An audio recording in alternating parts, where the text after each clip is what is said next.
Let's fill out the Indiana General Power of Attorney together, the document that lets someone you trust handle your money and property. Start with you, the principal. Type your full legal name and where you live. Use your full legal name exactly as it appears on your ID, so there's no doubt who signed.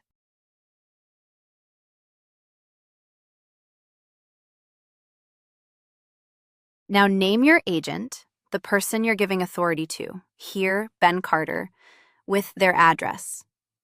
And name an alternate, here, Carlos Diaz, in case your first choice can't serve, so your document doesn't stall if something happens.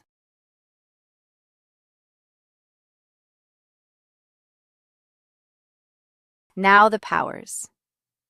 The form lists subjects, A through N. To give your agent authority over everything, initial the line in front of N. To grant only some, initial just those specific lines instead. Then choose when it takes effect. Here, effective immediately. One important thing. Depending on your state, a general power of attorney may stop working if you become incapacitated. If you want it to keep working no matter what, ask about a durable power of attorney instead. Finally, print your name and date it. Sign it the way your state requires. We'll cover those exact rules in the recap. Then, give a copy to your agent and to anyone they'll deal with, like your bank.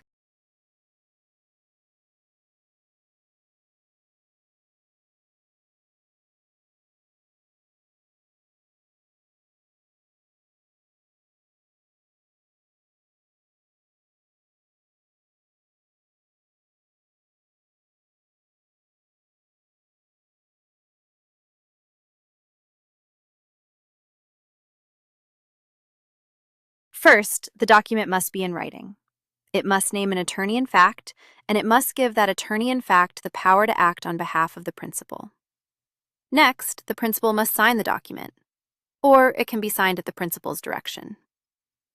Now, when it comes to witnesses, you have two options. The document can be signed in the presence of at least two witnesses, who must be competent to be a witness in that state.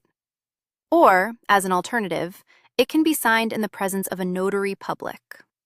If someone signed on behalf of the principal, the notary must state that the individual who signed the power of attorney on behalf of the principal did so at the principal's direction.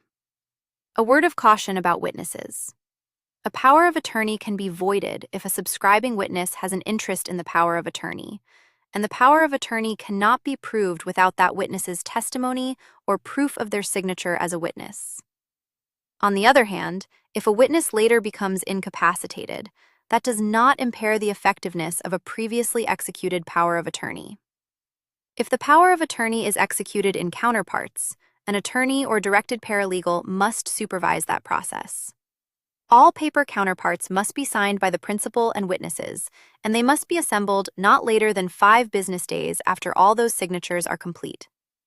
The attorney or directed paralegal must also sign an affidavit of compliance, which must be sworn to or affirmed under the penalties of perjury. Remember, this is general information, not legal or tax advice.